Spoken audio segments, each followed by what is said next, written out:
ఆయన సామర్థ్యాన్ని కలుగజేయ దేవుడు అనే విషయం మీద మనం ధ్యానం చేస్తాం. సాధారణంగా ప్రతి ఒక్కరు కూడా ఏదైనా చెయ్యాలి అంటే భౌతికంగా కానీ ఆత్మీయంగా కానీ ప్రతి ఒక్కరు కూడా వారి సామర్థ్యాన్ని అనేది వాళ్ళు చూసుకుంటా ఉంటారు. చూసుకోరా? ఇప్పుడు సపోజ్ ఒక ఇంట్లో పెళ్లి చేయాలనుకోండి, అందరిలో పెళ్లిలు ఒకే రకంగా జరుగుతాయా? ఎందుకు జరగవు? ఎందుకు జరగవు అంటే ఎవరి సామర్థ్యం చొప్పున వారు చేస్తారు. అవునా? ఇల్లు కట్టుకున్న ఒక వ్యక్తికి ఇల్లు ఉన్నప్పటికీ కూడా ఎవరి సామర్థ్యం ప్రకారం వారు ఇల్లు కట్టుకుంటారు. అలాగే ఆత్మీయ జీవితంలో కూడా మనకు సామర్థ్యములు కలవు. సామర్థ్యం అంటే శక్తి, బలం.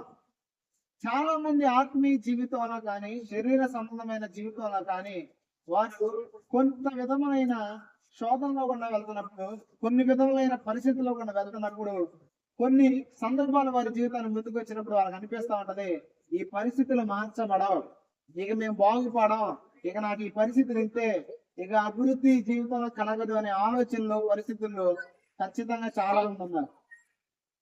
అయితే ఇక్కడ వాక్యాన్ని బట్టి మనం తెలుసుకోవాల్సిన విషయం ఏంటంటే, మన దేవుడు ఎవరంటే ఆయన్ని నమ్మిన వ్యక్తులకు సామర్థ్యాన్ని ఇచ్చేవాడు.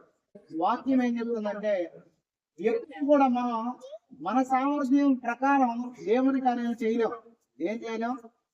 మన సామర్థ్యం వల్ల, మన శక్తి వల్ల, మనకు కలిగి ఉన్న దేన్ని బట్టి దేవుడి శక్తి, దేవుడి కార్యాలు మన ద్వారా జరగాలి. దేవుడి కార్యాలు నీ జీవితంలో జరగాలన్నా, ఇతరులు నీ ద్వారా దేవుడి కార్యాలు చూడాలన్నా కేవలం ఆయన సామర్థ్యం వల్ల ఇది సాధ్యమైంది. ఎవరి సామర్థ్యం వల్ల? చెప్పండి. దేవుడి సామర్థ్యము సమస్తమును చేయడానికి నాకు శక్తిని అనుగ్రహిస్తుంది. ఎంతమంది నమ్ముతున్నారు?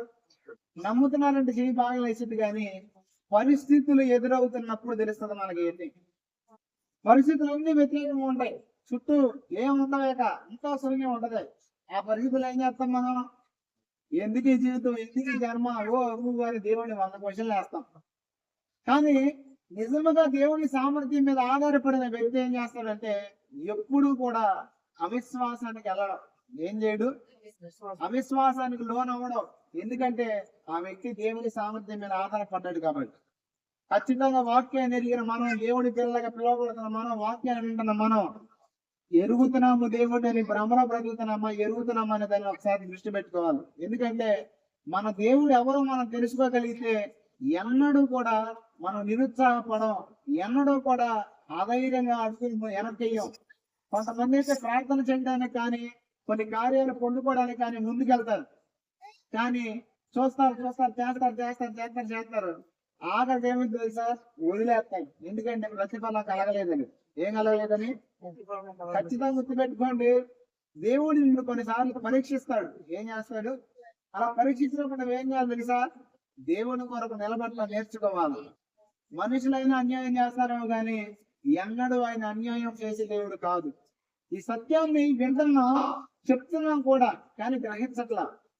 వినడం వేరు, చెప్పడం వేరు, గ్రహించడం వేరా?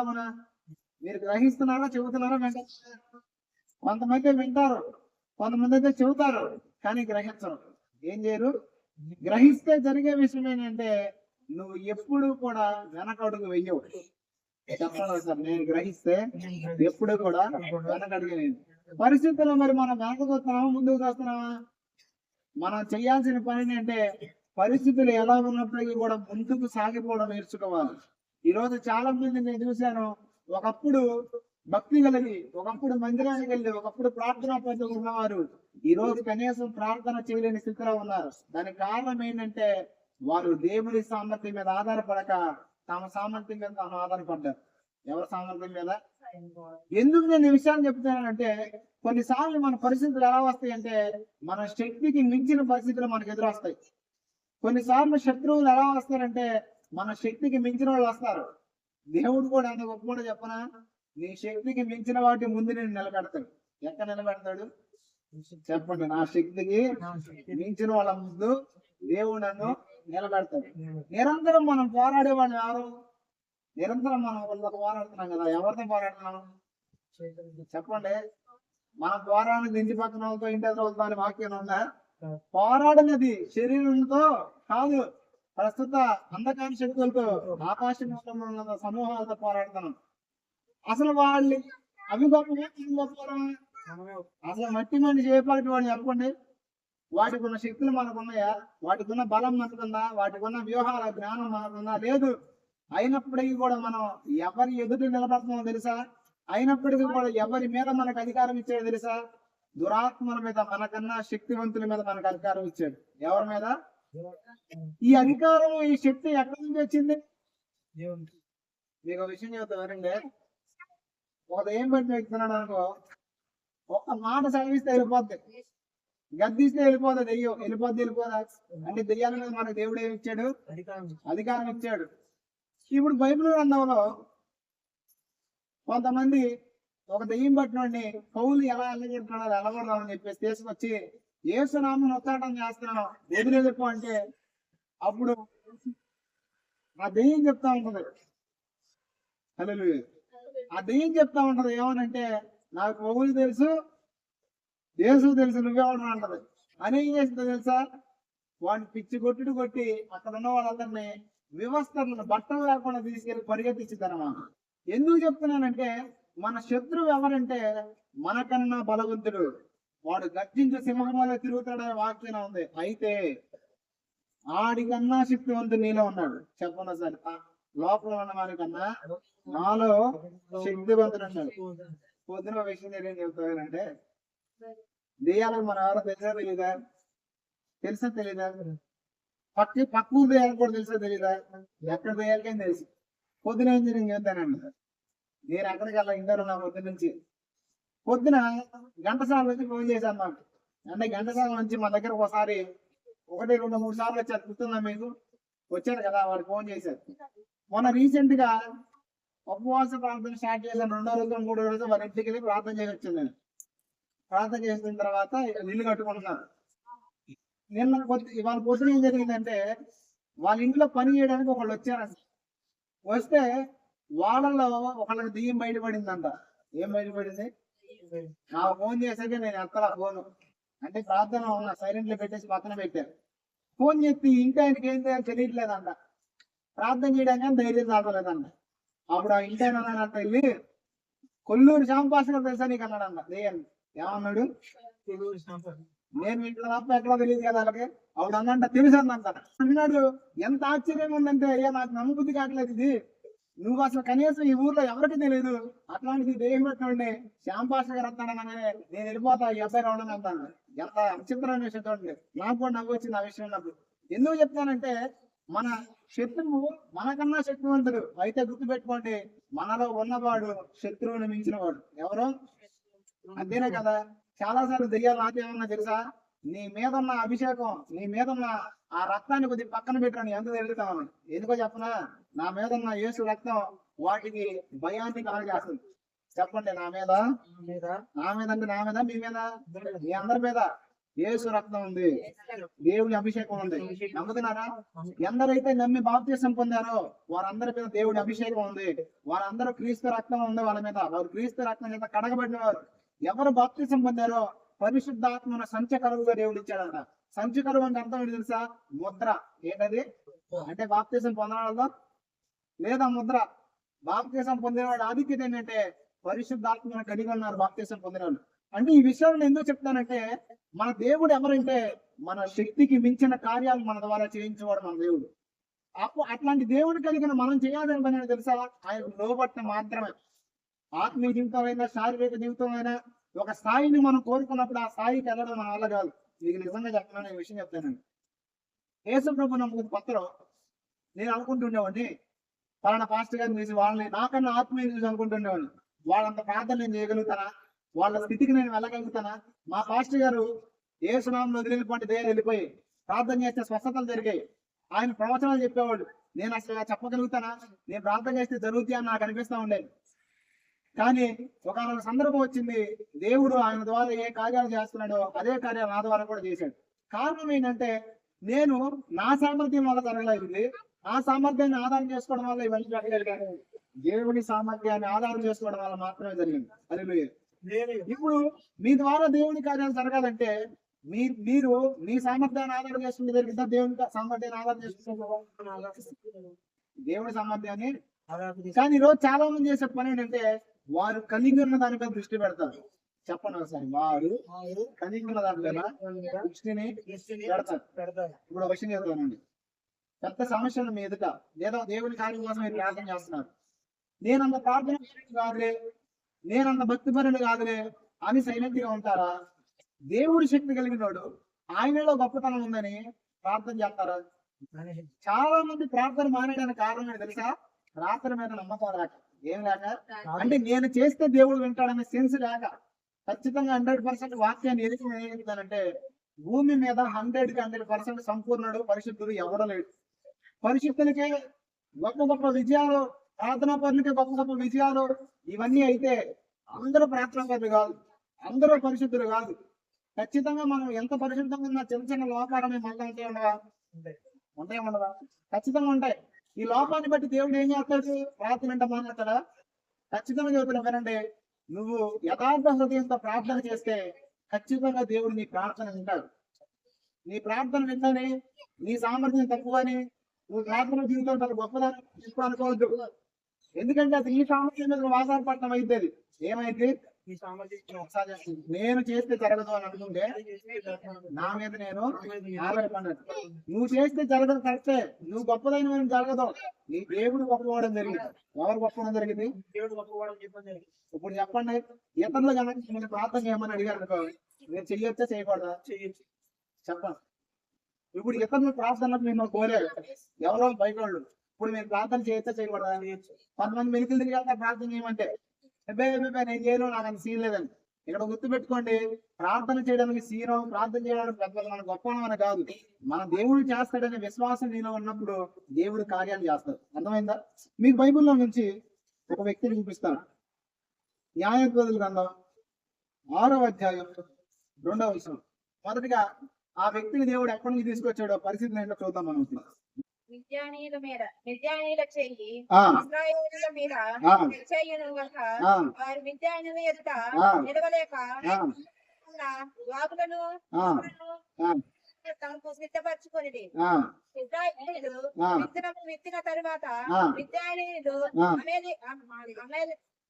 అమాలేకీయులను తూర్పు నుండి వారును తమ పశువులను గుడారములను తీసుకొని మిడతల దండగా విస్తారముగా వారి మీదకి వచ్చి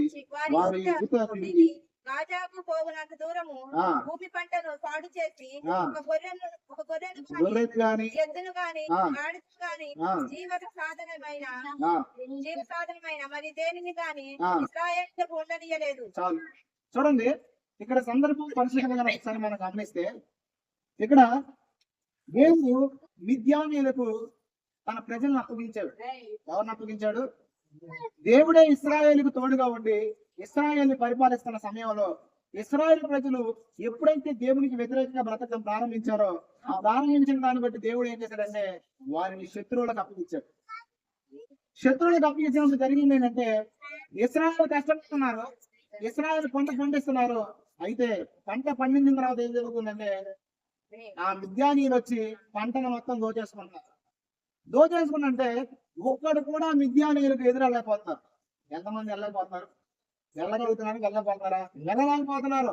వాళ్ళని చూస్తేనే వీళ్ళకి భయం వేసేసి అడవిలో పోయి దాక్కుంటున్నారు. అయితే అదే సమయంలో దేవుడు ఒక వ్యక్తిని ఏర్పరచుకున్నాడు. ఆ వ్యక్తి పేరు మిద్యోను. ఏంటది వ్యక్తి పేరు? ఆ వ్యక్తి ఏం చేస్తాడు చూడండి, 11వ వచనం. న్యాయాధిపతుల గ్రంథం 6:11.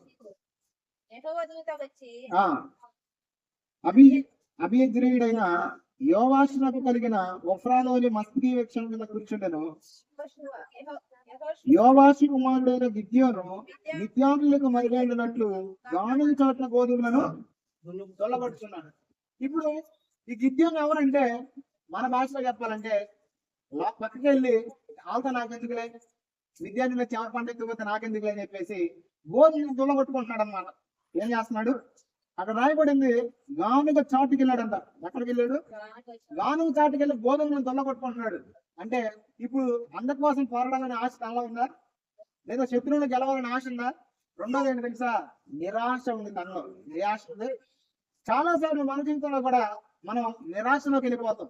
ఇది జరగదు, ఇక నా పని అంతే, అప్పుడు కాబట్టి అలా కాబట్టి జరిగింది, ఇలా కాబట్టి జరిగింది, నాకైతే దేవుడు ఎందుకు చేస్తాడని ఒక నిరాశ చాలా సార్లు మనం ఆవరిస్తూ ఉంటాం కొన్ని పరిస్థితులను బట్టి. వచ్చిందా రాదా నిరాశ? మనిషిని ప్రతి ఒక్కడికి ఏదో ఒక సందర్భంలో ఖచ్చితంగా నిరాశ వస్తుంది. అయితే ఇక్కడ గుర్తుపెట్టుకోవాల్సిన విషయం ఏంటంటే, నువ్వు నిరాశ ఎందుకు చెందకూడదంటే, నువ్వు కలిగి ఉన్న దేవుడు సమస్తమును చేయటం సామర్థ్యం కలిగినోడు, సమస్తం నువ్వు జయించడానికి నీకు సామర్థ్యం ఇచ్చేవాడు. ఇప్పుడు చూడండి, ఎందుకు నేను నిరాశలో ఉన్నాడని చెప్తున్నాను తెలుసా? తర్వాత వచ్చిన చూడండి. యెహోవా దూత అతనికి కనబడి, ఆ పరాక్రమము గల బలాఢ్యుడా, పరాక్రమం కలిగిన బలాఢ్యుడా, యెహోవా నీకు తోడై ఉన్నాడని అతనితో అనగా, ఆ గిద్యోను చిత్తము ఏలినవాడా, ఆ యెహోవా మాకు తోడై ఉండిన ఎడల ఆ ఇదంతయు మాకెలా సంభవించెను? చాలు. చూడండి, ఇక్కడ దేవుడు గిద్యోను దగ్గరకు వచ్చి మాట్లాడుతున్నాడు. పరాక్రమం కలిగిన బలాఢ్యుడా యెహోవా నీకు తోడుగా ఉన్నాడంటే గిద్యోను ఏమంటున్నాడు? చాలులే బాబు, దేవుడు మా తోడుగా ఉండేది. దేవుడు తోడుగుండి ఎందుకు జరుగుతాయి? అప్పుడు మా పితరుల్ని విడిపించాడు, ఎర్ర సముద్రాన్ని దాటిచ్చాడు, ఎరుకో గోడ కూల్చాడు, బలమైన దేవుడు, సర్వశక్తి కలిగిన దేవుడు అని చెబుతున్నారు. కానీ ఏది అసలు మా జీవితం ఏమీ జరగట్లేదు అంటున్నాడు. అన్నాడం లేదా? ఇంటికి చదువుకోండి, అదే అంటాడు, అట్లాగే అంటాడు. ఈరోజు మనం కూడా చాలా సార్లు వాక్యం ద్వారా వింటున్నప్పుడు, సాక్ష్యాల ద్వారా వింటున్నప్పుడు, కొన్ని మాటలు వింటున్నప్పుడు, ఏడు దేవుడు ఉంటే ఎందుకు చేయట్లేదు, నా జీవితంలో ఎట్లా ఎందుకు చేయట్లేదు, అట్లా ఎందుకు చేయట్లేదు అని నిరాశలోకి మనం వెళ్ళిపోతాం. అయితే ఈ రాత్రికాల సమయంలో దేవుడు మీతో మాట్లాడుతున్నా తెలుసా?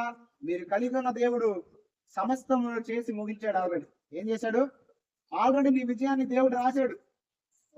నా విజయం ఆల్రెడీ అయిపోయింది. మరి నువ్వేం చేయాలని? స్వతంత్రించుకోవాలా. ఖచ్చితంగా చెప్తున్నాను, మీరు వాక్యాలు ఎదగండి, మీరు ఆయన మీద దృష్టి పెట్టండి, పరిస్థితులు ఆటోమేటిక్ గా మారిపోతారు. ఏమవుతుంది? నా దేవుడు, చెప్పండి, నా దేవుడు అన్ని చేసి ముగించాడు.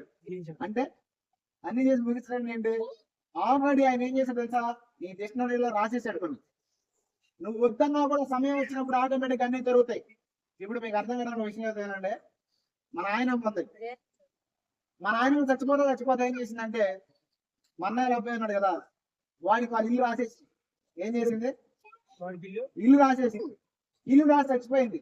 ఇప్పుడు వాడికి ఆ ఇల్లు ఉందనే స్పృహ తెలియదు, ఇల్లు వీడి పేరు మీద ఏమీ తెలియదు. ఇప్పుడు వాడికి ఒక సమయం వస్తుంది, ఆ సమయం నిర్ణయించబడినప్పుడు ఆస్తికి ఎవరు వారసులు అవుతారు?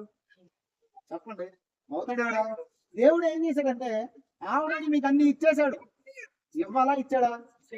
ఇచ్చేశాడు. కన్ఫ్యూజన్ వద్దు, ఆల్రెడీ మీకు అన్ని ఇచ్చాడు. అయితే మీరేం చేయాలంటే, విశ్వాసంతో ఇచ్చిన దాన్ని పొందుకోవాలి. ఏం చేయాలి?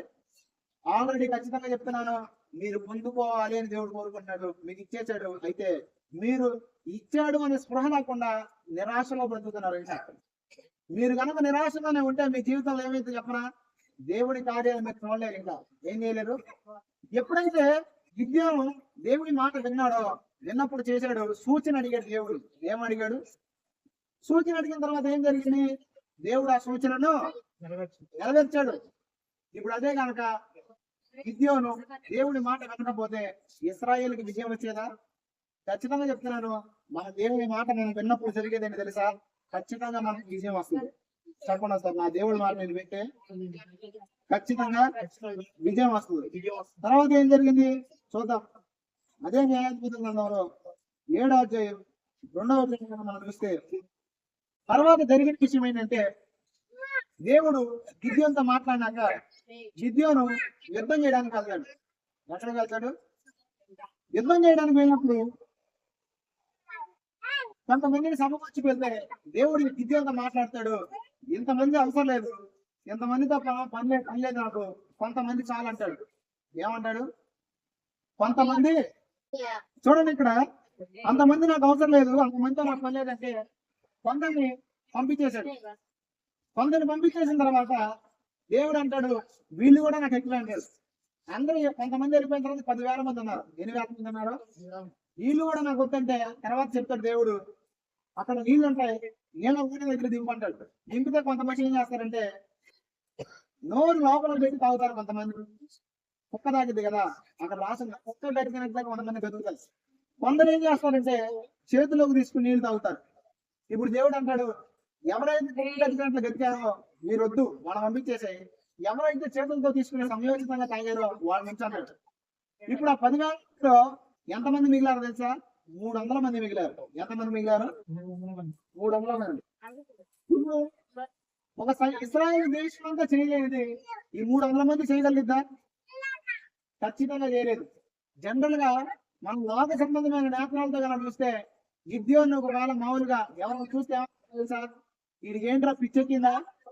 ఒక పక్కన ఎంత సైన్యం ఉంది, ఒక పక్కన ఇస్రాయేల్ ప్రజల్ని వారు ఎన్నో సంవత్సరాల నుంచి ఇంచుమించు ఇబ్బందులు పాలు చేస్తున్నారు. ఇస్రాయేల్ ప్రజలు అందరూ కలిసి ఏం చేయలేకపోయారు.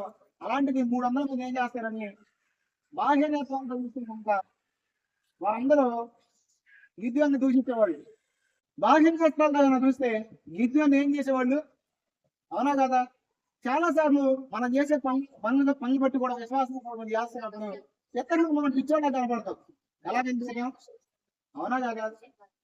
కొన్నిసార్లు మనం విశ్వాసంతో కొన్ని మాటలు పలుకుతుంటే మనకు అత్యాసం ఉన్నట్టు అనిపిస్తూ ఉంటుంది కొంతమందికి. ఎవరు ఏదైనా అనుకోనండి, మీ విశ్వాసంతో మీరు పలికితే దేవుడు ఖచ్చితంగా మీ జీవితంలో చేస్తాడు. ఎప్పుడైనా సరే ఇతరుల దృష్టితో మీరు చూడటానికి వీలే దేవుడు కార్యాలను ఏం చేయకూడదు. దేవుడు చెప్తున్నాడు ఈ రోజు, మీ సామర్థ్యం కొంచెమే, మీ జీవము కొంచెమే, మీ జీవం ఏ పాటితే అని మీరు అనుకోకూడదు. ఎందుకో తెలుసా? మీకు తోడై ఉన్నవాడు సర్వశక్తి మంతులు. మీరు కాదు సర్వశక్తి మంతులు, మీలో ఉన్నవాడు సర్వశక్తి మంతులు. ఇప్పుడు ఏం చేయాలి? మీరు ఆయన చెప్పిన దానికి ఆయన దీవిస్తానంటే ఏం చేస్తాడు? ఇప్పుడు చెప్పండి, దేవుడి మాటని అపనమ్మకంతో ఉండొచ్చా? లోకం అపనమ్మకంగా చూసింది. లోకంలో ఉన్న వ్యక్తులకి దేవుడు ఉన్న వ్యక్తులకి తేడా నేను చెబుతానండి. లోకంలో ఉన్న వ్యక్తి వెలుచూపును బట్టి బతుకుతాడు. దేని బట్టి? ఒకసారి చెప్పండి. లోకంలో ఉన్న వ్యక్తులు వెలుచూపును బట్టి అంటే ప్రస్తుత పరిస్థితులను బట్టి చూస్తారు. ప్రస్తుత పరిస్థితులు చూసి వాళ్ళు ఏమనుకుంటారు తెలుసా? మా పరిస్థితి అయిపోయింది అనుకుంటారు, లేకపోతే ఇతరుల వాళ్ళ పరిస్థితి అయిపోయింది అనుకుంటారు. ప్రస్తుతాన్ని చూసి మాట్లాడేవాడు లోక సంబంధి. అయితే ఆత్మ సంబంధం వాడు ఏం చేస్తాడు తెలుసా? విశ్వాసం బట్టి వెలుచూపుతో కాక బతుకుతాడు. దేని బట్టి బతుకుతాడు? ఇప్పుడు నా ప్రశ్న, వెలుచూపును బట్టి బతుకుతున్నావా, విశ్వాసాన్ని బట్టి బతుకుతున్నావా? వెలుచూపును బట్టి బ్రతికేవాడి ఉంటే మారు మనిషి బాగుంటాయి. ఎందుకో చెప్పనా? మన దేవుడు వెలుచూపును బట్టి బ్రతికే వారిని పరిపూర్ణంగా ఆయన కార్యాల ద్వారా ముందుకు తీసుకెళ్ళాడు. ప్రతి దానికి దడాయాసం వచ్చేస్తా ఉండదు. మనకి వెలుచూపుతో బతికితే ఏమొస్తుంది చెప్పండి? నాకు వచ్చే 5 లక్షలు కావాలి, ఏ రకంగా కావాలి? ఇప్పుడు అంతా తెలుసు అకౌంట్ లో 1 కోటి రూపాయలు ఉన్నాయా? ఏమిలో కానీ వచ్చే నెల ఎంత కావాలి? ఇప్పుడు నేనేం చేయాలి? ఇంటికాడికి వచ్చి దడాయాసం నేర్చుకుని ఏమైపోతావు, 5 లక్షలు కావాలి, ఏ ప్రభావం అనుకోవాలా? ఖచ్చితంగా అనుకోను. ఎందుకో చెప్పరా? నా దేవుడు ఈ రోజు నాకు రాకపోవచ్చు, కానీ ఏ సమయానికి ఏ సందర్భానికి రావాలో ఖచ్చితంగా తీసుకొస్తాను. ఎందుకంటే సమయోచితంగా సహాయం చేసి దేవుడు ఆయన. ఖచ్చితంగా ఈ లోకంలో ఉన్న తల్లిదండ్రులైనా తన పిల్లలు మర్చిపోతారేమో, ఒక స్త్రీ తన పుట్టిన బిడ్డనైనా మర్చిద్దేమో, కానీ ఖచ్చితంగా దేవుడు నిన్ను మర్చిపోడు. ఏం చేయడు? ఎందుకో చెప్పనా? కొన్నిసార్లు మనం ప్రేమించే వ్యక్తులైనా మనల్ని ప్రేమించే వ్యక్తులు నిద్రపోతారా కదా? ఇప్పుడు తల్లి ఎప్పటి వరకు బిడ్డని చూసుకుంటది? సొలొమోను దగ్గరికి ఒక 2 స్త్రీలు వస్తారు. 2 స్త్రీల్లో ఒక పిల్లోడు చచ్చిపోతాడు, ఒక పిల్ల బతికుంటది. ఎలా చచ్చిపోతాడు చెప్పండి? ఆ పిల్లోడు నిద్రపోయేటప్పుడు ఆ పిల్లోడి మీద పడింది ఈ అమ్మాయి. అప్పుడు ఆ పిల్లోడు అంటే కన్నదే, కానీ జాగ్రత్త చూడలేకపోయింది. కానీ మన దేవుడు ఎవరో తెలుసా? నిన్ను కాపాడు వాడు కన్నుకడు నిద్రపోడు. అందుకే ఎవరైనా మర్చిపోవచ్చు, మనల్ని ఏ సమయంలో మర్చిపోవచ్చు, కానీ దేవుడు మాత్రం ఎన్నడూ మనం మర్చిపోడు. ఇక్కడ చూడండి, గిద్యోను జీవితంలో గిద్యోన్ని 300 మందితో దేవుడు యుద్ధాన్ని పంపించాడు. ఎంత విచిత్రం, ఎంత కామెడీగా ఉందండి. అక్కడ కామెడీగా ఉందా లేదా? 300 మంది, కొన్ని వేల మంది సైన్యాన్ని జయించాలా, కానీ వాళ్ళ వల్ల కాదు, లోకపరంగా తిరుగుతాయి. కానీ ఇప్పుడు చూడండి, దేవుడు ఏం చేశాడు తెలుసా? అదే 300 మందితో దేవుడు యుద్ధాన్ని గెలిచి ఇశ్రాయేలు ప్రజలకి విమోచన దేవుడు ఇచ్చాడు. కారణం ఏంటంటే వారి సామర్థ్యం కాదది, దేవుని సామర్థ్యం. ఎవరి సామర్థ్యం? ఎందుకు గిద్యోను జయాన్ని పొందగలిగాడు? ఎందుకు గిద్యోనుకు విజయాన్ని దేవుడు ఇవ్వగలిగాడంటే, గిద్యోను మొట్టమొదటి దేవుడి మాటకి లోపడ్డాడు. రెండోది ఏంటి తెలుసా? గిద్యోను విశ్వసించడానికి కారణము గిద్యోను పొందుకున్న ఆత్మ. ఏంటది? ఒకసారి చూడండి, న్యాయాధిపతుల గ్రంథంలో 6వ అధ్యాయం 34 వచ్చింది. చాలు, యెహోవా ఆత్మ గిద్యోను మీదకి. అంటే ఎప్పుడైతే గిద్యోను ఆత్మవశమయ్యాడో, ఆత్మ చేత నింపబడ్డాడో, అప్పుడు ఏమైంది తెలుసా? దేవుని సామర్థ్యాన్ని పొందుకున్నాడు. ఒకసారి పరిశుద్ధాత్మ చేత నింపబడితే సామర్థ్యం వస్తుంది. అపోస్తలుల జీవితంలో కూడా అంతేనే కదా, సౌలు జీవితంలో కూడా అంతేనే కదా. ఖచ్చితంగా మన సామర్థ్యం కలిగిన వ్యక్తులుగా మార్చబడాలంటే దేవుని ఆత్మ చేత నింపబడాలి. మీకు విషయం చెప్పనా? చాలా మంది బాప్తిజం పొందకపోవడానికి, రక్షించబడకపోవడానికి కారణం ఏంటంటే నేను నిలబడలేనేమో, నేను చేయలేనేమో, నేను ఉండలేనేమో అనుకుంటారు. కానీ ఇక్కడ గుర్తుపెట్టుకోవాల్సిన మ్యాటర్ ఏంటంటే నువ్వు ఎప్పుడూ ఉండవు, నువ్వు ఎప్పుడూ దేవుని కొరకు నిలబడలేవు. అయితే నువ్వు కనుక ఆయనకు అప్పగించుకుంటే ఆయన ఏం చేస్తాడు తెలుసా? ఆయనే నీలో కార్యసిద్ధి కలా చేస్తాడు. ఇక్కడ మనం ఏమనుకున్నామంటే నేను మారాలి, నేను చెయ్యాలి, నేను విడవాలనుకున్నాను. నీ వల్ల కాదు అది. ఎప్పుడైనా సరే దేవుడు కలగజేయాలి నీలో. ఎవరు కలగజేయాలి? తన ఆత్మ ద్వారా కలగజేయకపోతే తప్ప నీలో పరిపూర్ణంగా మార్పు రాదు. చూద్దాం 2 వచనాలు. హెబ్రీయులకు రాసిన పత్రిక 13:21 చూడండి. హెబ్రీయులకు రాసిన పత్రిక 13:21. యేసుక్రీస్తు ద్వారా తన దృష్టికి అనుకూలమైన దానిని మనలో జరిగించు ఆ ప్రతి మంచి విషయంలో ఆ తన చిత్త ప్రకారం చేయటకు ఆ మిమ్మల్ని సిద్ధపరచును గాక. ఆగండి. ఇప్పుడు దేవుడు ఈయన సిద్ధపరుస్తాడా, నువ్వు సిద్ధపడతావా? చెప్పండి. దేవుడా నువ్వా? ఒక మనిషికి దేవుడిని సంతోష పెట్టడం చేత కాదు. ఆ వ్యక్తి ఎంత గొప్ప వ్యక్తి అయినా సరే, ఎంత మంచివాడైనా సరే, ఏదో ఒక సందర్భంలో ఏదో ఒక విషయంలో దేవుడిని ఖచ్చితంగా లోకపరంగా వ్యతిరేకంగా బతుకుతాడు. అయితే ఎవరైతే ఆత్మ సామర్థ్యాన్ని కలిగి ఉంటారో, పరిశుద్ధాత్మను కలిగి ఉంటారో వారు ఏం చేయగలుగుతారంటే దేవుని కొరకు నిలబడగలుగుతారు.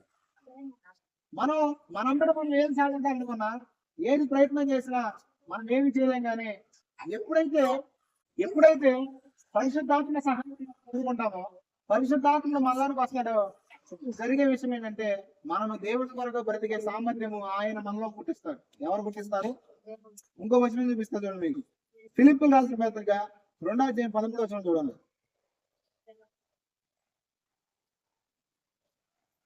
ఫిలిప్పీయులకు రాసిన పత్రిక 2:13. ఇంకనగా మీరు ఇచ్చయించుటకును కార్యసిద్ధి కలుగజేయుటకును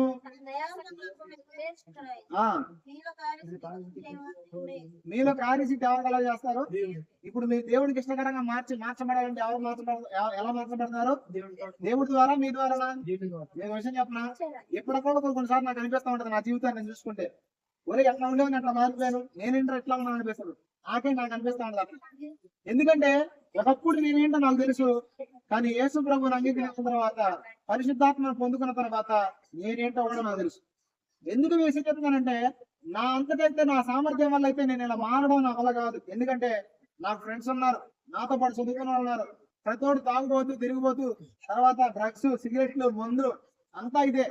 కానీ ఎవరి కాలంలో దేవుని కొరకు నిలబడగలిగిన సామర్థ్యం ఎక్కడి నుంచి వస్తుంది? తొట్టిల్లుకోవడానికి ప్రతి మనిషికి అనేకమైన సందర్భాలు ఎదురవ్వా ఎవరికైనా వస్తాయి.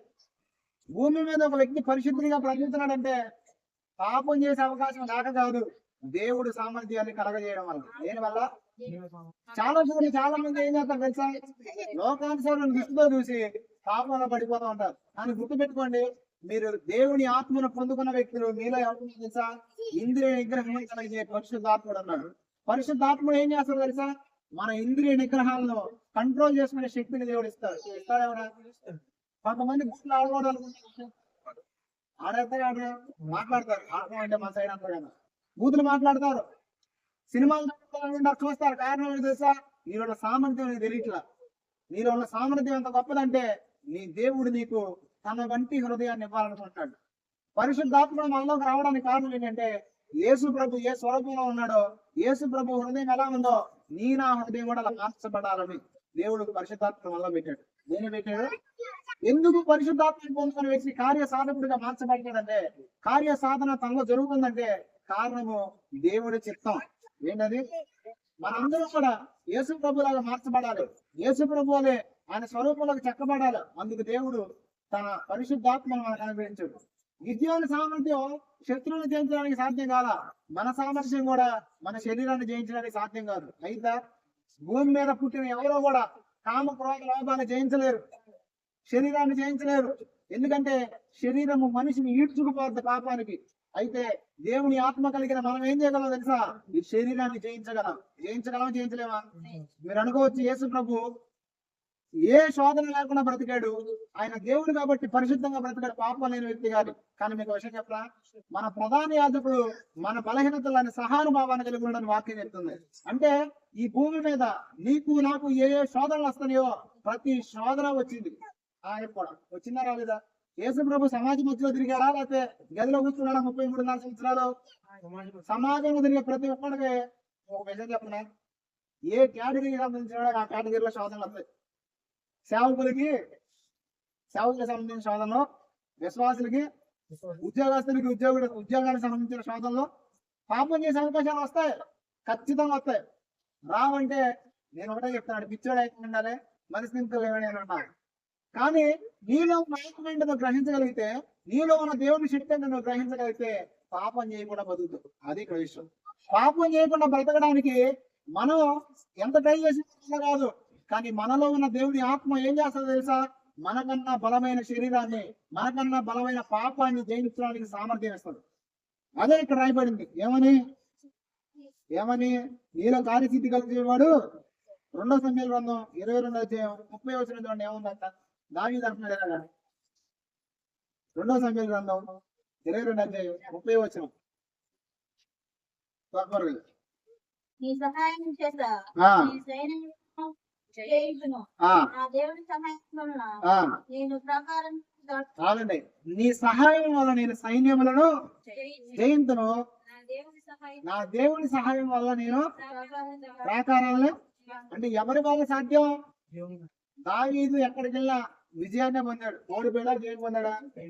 ఎక్కడికి వెళ్ళినా విజయం వచ్చింది. కారణం ఏంటి తెలుసా? దేవుని సహాయం ఉన్న దావీదుకి. తర్వాత కూడా మీకు వచ్చిన చూపిస్తాం మీకు. అదే అధ్యాయంలో కింద 35 వచ్చిన చూడండి. నా చేతులకు యుద్ధం చేయ నేర్పువాడు ఆయనే.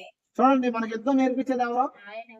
ఇప్పుడు మనం చేతులు కొట్టుకుంటాం మనం, కానీ మన వల్ల ఏది కాదు. కానీ నీలో ఉన్న పరిశుద్ధాత్మ వల్ల సమస్తము అయిద్దా? ఖచ్చితంగా అయింది. ఎందుకంటే పరిశుద్ధాత్ముడు నీలో ఉన్నాడు.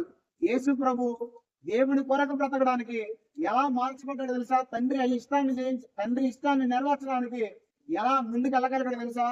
తండ్రి ఆత్మ ఆయనలో ఉన్నాడు, పరిశుద్ధాత్ముడు ఆయనలో ఉండడం వల్ల యేసు ప్రభు బాప్తిసం తీసుకుని వెంబడే పరిశుద్ధాత్ముడు యేసు ప్రభు మీద దిగలేదా? ఇప్పుడు మీరు బాప్తిసం పొందారు, మీలో పరిశుద్ధాత్ముడు ఉన్నాడా లేడా? ఖచ్చితంగా ఉన్నాడు. ఒకసారి చెప్పండి, నాలో పరిశుద్ధాత్ముడు ఉన్నాడు. యేసు ప్రభు శోధనలో జయించడానికి, ఈ లోక పాపంలో పడకుండా లోకాన్ని జయించడానికి సామర్థ్యాన్ని కలిగేసిన అధికారము నీలో ఉన్నప్పుడు నాకు పాపం చేయకుండా బతకలేవా? నీకు ఒక విషయం చెప్పనా, యేసు ప్రభు నమ్ముకోవడానికి ముందు ప్రతి ఒక్కరిలో పాపం ఏలుబడి చేసి పాపం ప్రభుత్వం చేస్తుంది. సార్ చెప్పండి, యేసు ప్రభు నమ్ముకోవడానికి ముందు, యేసు ప్రభు నమ్ముకున్న వాళ్ళందరిలో పాపము ప్రభుత్వం చేస్తుంది. చెప్పండి, పాపం ఏలిద్ది.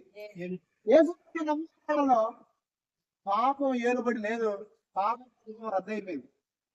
చెప్పండి, యేసు ప్రభు నమ్ముకున్న వాళ్ళు, బాప్తిసం పొందిన వాళ్ళు పాపము దాని ప్రభుత్వము రద్దయిపోయింది. ఎంతమంది నమ్ముతారు? ఒక్కడే నమ్ముతారండి ఎంతమందిలో. ఇప్పుడు సరే నా ప్రశ్న, పాపం రద్దయింది కదా, పాపము చేసే అవకాశం ఉందా లేదా? చెప్పండి. పాపం యొక్క పూర్తి అధికారం పోయింది, పాపానికి నీ మీద అధికారం లేదు. ఇప్పుడు పాపం చేసే అవకాశం ఉందా లేదా? ఉంది. కానీ యేసు ప్రభు నమ్ముకోవడానికి ముందు తేడా ఏంటంటే, నమ్ముకున్న తర్వాత నీలో పరిశుద్ధాత్మ ఉన్నాడు, పాపాన్ని ఈజీగా జయించగలం. ఏం చేయగలం? చెప్పండి, నాలో ఉన్న పరిశుద్ధాత్మ ఈజీగా జయించగలం. కానీ నువ్వు బాప్తిసం పొందలేదనుకో, దేవుణ్ణి అంగీకరించలేదంటే ఏమైందంటే ఆ బలహీనత నువ్వు జయించిన కష్టం అవుతుంది. ఎందుకంటే ఆ బలహీనత కన్నా బలమైంది కాబట్టి. అర్థమైంది నేను చెప్పేది? ఆ బలహీనత నీకు బలమైంది నీకన్నా, దాన్ని నువ్వు జయించలేవు. ఎందుకంటే నువ్వు బలహీనుడు దానికంతా. ఎప్పుడైతే పరిశుద్ధాత్ముడు నీలోకి వచ్చాడో అప్పుడు ఏమైందంటే, పరిశుద్ధాత్ముడు ఇంద్రియ నిగ్రహాలు కలగ చేస్తాడు. నీకు ఏ కలగ చేస్తాడు? చెప్పండి, పరిశుద్ధాత్ముడు ఇంద్రియ నిగ్రహములు కలగజేస్తాడు. గాంధీ రాసిన పత్రికలో ఆత్మఫల మీద మొదలుపెట్టి ఆత్మఫలాల్లో ఒక ఫలం ఏంటి? ఇంద్రియ నిగ్రహం. ఏడతాడా? ఆశ నిగ్రహము. లోకం శరీరం ఆలోచన పుట్టించదా? ఆశలను పుట్టించదా? కానీ పరిశుద్ధాత్మ నీలో ఉండేమని తెలుసా? ఆశ నిగ్రహం కలిగి ఉంటారు. చాలా మంది అవనస్తులు సేవకులను అడిగిన తెలుసా, ఒరే బాబు నువ్వు ఎట్లున్నారు ఎవరి కాలం ఎట్లా అంటే, నేను ఒకటే చెప్తున్నా, పరిశుద్ధాత్మను కలిగి ఉన్నా. నేను ఎవరిని కలిగి ఉన్నా? పాపం చేసే అవకాశం వచ్చినప్పటికీ కూడా నాలో ఉన్న పరిశుద్ధాత్మ ఏం చేస్తుంది తెలుసా, పాపంలో నేను పడకుండా చేస్తాను. నన్నే కాదు మిమ్మల్ని కూడా. నేను ఎవరి కాలంలో ఉన్నప్పుడు ప్రార్థన చేసేవాడు, ఎవరి కాలంలో కాదు, టీనేజ్ లో ఉన్నప్పుడు. ఇప్పుడు ఎవరి కాలంలో ఉన్నా, అప్పుడు టీనేజ్, నా 15 సంవత్సరాల వయసులో ఎక్కువ ఉపవాసాలు గడిపేవాడిని దేవుడి దగ్గర. ఏం ప్రార్థన చేసేవాడిని అంటే 2 చేసేవాడిని ప్రార్థనలు. నేను తప్పుగా అనుకుంటే నేనేం చేయలేను, యథార్థంగా చెప్తున్నాను వాస్తవంగా. సారీ, శారాని అభిమేలకి రాసి తీసుకెళ్ళిపోతాను. తీసుకెళ్తాను కదా. అక్కడ ఒక మాట రాసింది, అభిమేలకు శారాన్ని తీసుకెళ్ళాడు కానీ యెహోవా శారాన్ని ముట్టనివ్వకుండా చేశాడంట. ఏం చేశాడంట? ముట్టనివ్వకుండా ఎలా చేశాడు తెలుసా? అభిమేలకి పాపం చేయాలన్న తలంపు పట్ల. అంటే మన దేవుడు తలంపులు కొత్తకుండా చేయగలడా? చేయగలడు. నువ్వు పాపం చేయకుండా ఆయన చేయగలడా? ఖచ్చితంగా చేయగలడు. అప్పుడు నేను ఇదే ప్రార్థన చేశాను ప్రతిరోజు, ప్రభా అభిమేలకు తలంపులు పట్టకుండా చేశావు కదా, నేను ఒకవేళ నా జీవితంలో ఇప్పుడు పరిశుద్ధంగా ఉన్నా, ఒకవేళ పాపం చేసే పరిస్థితులు ఎదురైతే నాకు తలంపు పుట్టకూడదు. తలంపు పుట్టితే పాపం చేస్తావా? తలంపు రాకుండా పాపం చేస్తావా? మీకు ఆకలి అయితే అన్నం తింటారా? ఆకలి అయిపోయినా తింటారా? కొంతమంది తింటాల కోసం బతికే వాళ్ళకి ఆకలి అయిపోయినా తింటారు. కానీ మనం ఆలోచన రాకుండా పాపం చేయం. మన దేవుడు ఆలోచన పుట్టకుండా చేస్తాడు, ఖచ్చితంగా చేస్తాడు. ఎందుకంటే ఆయన ఏదైనా చేయగలరు.